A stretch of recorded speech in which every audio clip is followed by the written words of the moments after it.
Have you ever wondered how a young king, barely 13 years old, managed to rule one of the most powerful dynasties in ancient China? Or how his regent, famously known as the Duke of Zhou, helped shape the Zhou dynasty, creating a legacy that would last over 8 centuries? Well, buckle up for a journey back in time as we explore the lives of King Cheng of Zhou and his uncle, the Duke of Zhou. Our story begins with the Duke of Zhou, born as Jidan, the 4th son of King Wen of Zhou. His father was a man of great wisdom who had laid the groundwork for the Zhou dynasty. But it was his brother, King Wu, who led the Zhou army to victory against the tyrannical Shang dynasty, marking the beginning of a new era. However, King Wu's reign was cut short by his sudden death, leaving the throne to his young son, Song, known as King Cheng of Zhou. Before King Wu of Zhou died, the Duke of Zhou prayed for his brother, King Wu of Zhou. He hoped that he would die instead of King Wu. He put a prayer plan into a chest and reminded people surrounding him, "Do not tell to everyone." In that period, this kind of prayer must be sealed, so the Duke of Zhou also need to prepare for die. Unfortunately, King Wu died.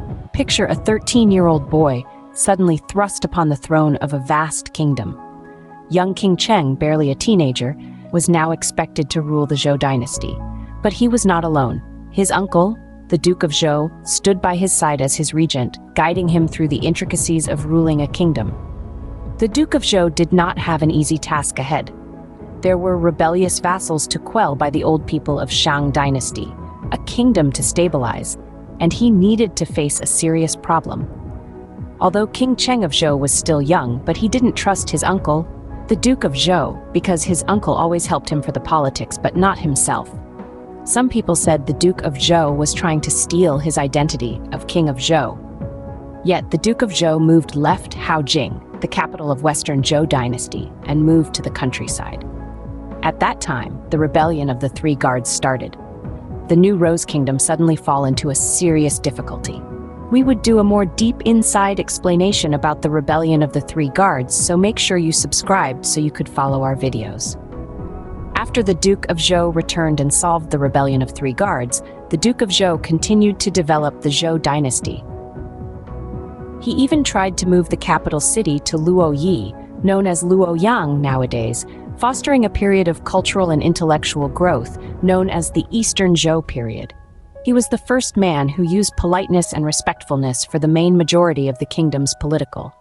He also created some political that affected the Western and Eastern Zhou dynasty. We would also talk about the Zhou dynasty's political in future videos. Throughout his regency, the Duke of Zhou remained steadfastly loyal to King Cheng. He never once wavered in his duty, refusing to usurp the throne despite having the power and opportunity. His unwavering loyalty became legendary, earning him the posthumous title of the Duke of Zhou, a title that has resonated through the annals of Chinese history. Eventually, King Cheng came of age and took full control of the Zhou dynasty. Under his rule, the kingdom prospered, building upon the foundations laid by his father and uncle. His reign marked a period of peace and prosperity, a testament to the wisdom and guidance of the Duke of Zhou. In retrospect, the lives of the Duke of Zhou and King Cheng of Zhou offer a fascinating study of loyalty, duty, and leadership. The Duke of Zhou, with his unwavering loyalty and profound wisdom, guided a young king through a period of uncertainty and rebellion. King Cheng, in turn, rose to the challenge, leading the Zhou dynasty into a period of prosperity and peace. In summary, the Duke of Zhou's regency was instrumental in stabilizing the Zhou dynasty, quelling rebellions, and guiding a young King Cheng. His actions set the stage for the Eastern Zhou period, a time of cultural and intellectual growth.